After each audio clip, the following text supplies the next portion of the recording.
জয় যিশু। আসুন আজকে মতিলিখিত সুসমাচার তার 10 অধ্যায় পাঠ করি। প্রভুর ধন্যবাদ করি এবং পাঠের আরম্ভ এইরূপ।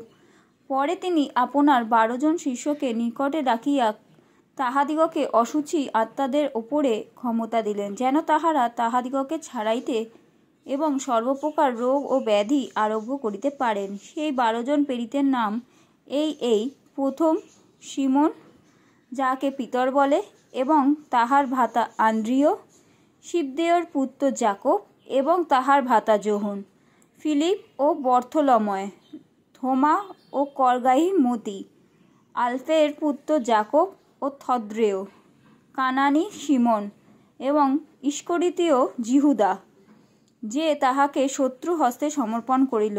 এই 12 জনকে যিশু প্রেরণ করিলেন, আর তাহাদিগকে এই আদেশ দিলেন, তোমরা পরজাতিগণের পথে যাইও না এবং সমরীয়দের কোনো নগরে প্রবেশ করিও না, বরং ইসরায়েল কুলের হারানো মেষগণের কাছে যাও।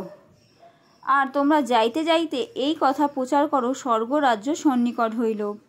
পীড়িতদিগকে সুস্থ করিও, মৃতদিগকে উত্থাপন করিও, কুষ্ঠদিগকে সূচি করিও, ভূতদিগকে ছাড়াইও। তোমরা বিনামূল্যে পাইয়াছ, বিনামূল্যেই দান করিও। তোমাদের গেজিয়ায় স্বর্ণ কি রৌপ্য কি পিতল এবং যাত্রার জন্য থলি কি 2টি আংরাঙা কি পাদুকা কি যষ্টি, এ সকলের আয়োজন করিও না, কেননা কার্যকারী নিজ আহারের যোগ্য। আর তোমরা যে নগরে কি গ্রামে প্রবেশ করিবে, তথাকার কোনো ব্যক্তি যোগ্য তাহা অনুসন্ধান করিও। আর যে পর্যন্ত অন্য স্থানে না যাও, সেখানেই থাকিও। আর তাহার গৃহে প্রবেশ করিবার সময় সেই গৃহকে মঙ্গলবাদ করিও।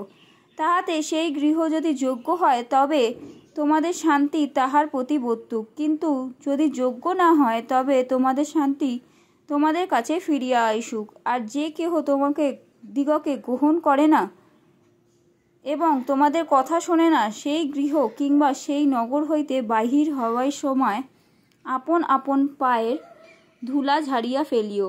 আমি তোমাদিগকে সত্য কহিতেছি, বিচার দিনে সেই নগরের দশা অপেক্ষা বরং সদম ও গোমরা দেশের দশা সহনীয় হইবে। দেখো, কেন্দুয়াদের মধ্যে যেমন মেষ, তেমনি আমি তোমাদিগকে প্রেরণ করিতেছি। অতএব তোমরা সর্পের ন্যায় সতর্ক ও কপটের ন্যায় অমায়িক হও, কিন্তু মনুষ্যদের হইতে সাবধান থাকিও, কেননা তাহারা তোমাদিগকে বিচার সভায় সমর্পণ করিবে এবং আপনাদের সমাজগৃহে কোড়া মারিবে। এমনকি আমার জন্য তোমরা দেশাধ্যক্ষ ও রাজাদের সম্মুখে তাহাদের পরজাতিগণের কাছে সাক্ষ্য দিবার জন্য নীত হইবে। কিন্তু যখন লোকে তোমাদিগকে সমর্পণ করিবে, তখন তোমরা কি রূপে কি বলিবে, সে বিষয়ে ভাবিত হইও না, কারণ তোমাদের যাহা বলিবার তাহা সেই দণ্ডেই তোমাদিগকে দান করা যাইবে। কেননা তোমরা কথা বলিবে এমন নয়, কিন্তু তোমাদের পিতার যে আত্মা তোমাদের অন্তরে কথা কহেন, তিনিই বলিবেন। আর ভ্রাতাকে পিতা সন্তানকে মৃত্যুতে সমর্পণ করিবে, এবং সন্তানেরা মাতা পিতার বিপক্ষে উঠিয়া তাহাদিগকে বধ করাইবে। আর আমার নাম প্রযুক্ত তোমরা সকলের ঘৃণিত হইবে, কিন্তু যে কেউ শেষ পর্যন্ত স্থির থাকবে, সেই পরিত্রাণ পাইবে। আর তাহারা যখন তোমাদিগকে এক নগরে তাড়না করিবে, তখন অন্য নগরে পলায়ন করিও। কেননা আমি তোমাদিগকে সত্য বলিতেছি, ইহা ইসরায়েলের সকল নগরে তোমাদের কার্য শেষ হইবে না, যে পর্যন্ত মনুষ্যপুত্র না আইসেন। শিষ্য গুরু হইতে বড় নয় এবং দাস কর্তা হইতে বড় নয়। শিষ্য আপন গুরুর তুল্য ও দাস আপন কর্তার তুল্য হইলেই তাহার পক্ষে যথেষ্ট। তাহারা যখন গৃহের কর্তাকে বেলসেবুল বলিয়াছে, তখন তাহার পরিজনগণকে আরও কি না বলিবে। অতএব তোমরা তাহাদিগকে ভয় করিও না, কেননা এমন ঢাকা কিছুই নাই যাহা প্রকাশ পাইবে না, এবং এমন গুপ্ত কিছুই নাই যাহা জানা যাইবে না।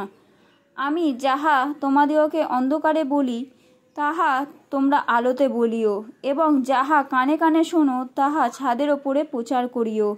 আর যাহারা শরীর বধ করে কিন্তু আত্মা বধ করিতে পারে না, তাহাদিগকে ভয় করিও না, কিন্তু যিনি আত্মা ও শরীর উভয় নরকে বিনষ্ট করিতে পারেন, বরং তাহাকেই ভয় করো। 2টি চড়াই পাখি কি 1 পয়সায় বিক্রয় হয় না? আর তোমাদের পিতার অনুমতি বিনা তাহাদের একটিও ভূমিতে পড়ে না, কিন্তু তোমাদের মস্তকের কেশগুলো সমস্ত গণিত আছে। অতএব ভয় করিও না, তোমরা অনেক চড়াই পাখি হইতে শ্রেষ্ঠ।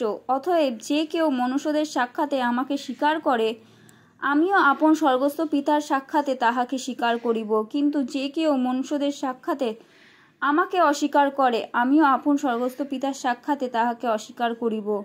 মনে করিও না যে আমি পৃথিবীতে শান্তি দিতে আসিয়াছি। শান্তি দিতে আসি নাই, কিন্তু খড়গ দিতে আসিয়াছি। কেননা আমি পিতার সহিত পুত্রের, মাতার সহিত কন্যার এবং শাশুড়ির সহিত বধূর বিচ্ছেদ জন্মাইতে আসিয়াছি। আর আপন আপন পরিজনের মনুষ্যের শত্রু হইবে। যে কেউ পিতা কি মাতাকে আমা হইতে অধিক ভালোবাসে, সে আমার যোগ্য নয়, এবং যে কেউ পুত্র কি কন্যাকে আমা হইতে অধিক ভালোবাসে, সে আমার যোগ্য নয়। আর যে কেউ আপন ক্রুশ তুলিয়া লইয়া আমার পশ্চাৎ না এসে, সে আমার যোগ্য নয়। যে কেউ আপন প্রাণ রক্ষা করে, সে তাহা হারাইবে, এবং যে কেউ আমার নিমিত্ত আপন প্রাণ হারায়, সে তাহা রক্ষা করিবে। যে তোমাদিগকে গ্রহণ করে, সে আমাকেও গ্রহণ করে, আর যে আমাকে গ্রহণ করে, সে আমার প্রেরণকর্তাকেই গ্রহণ করে।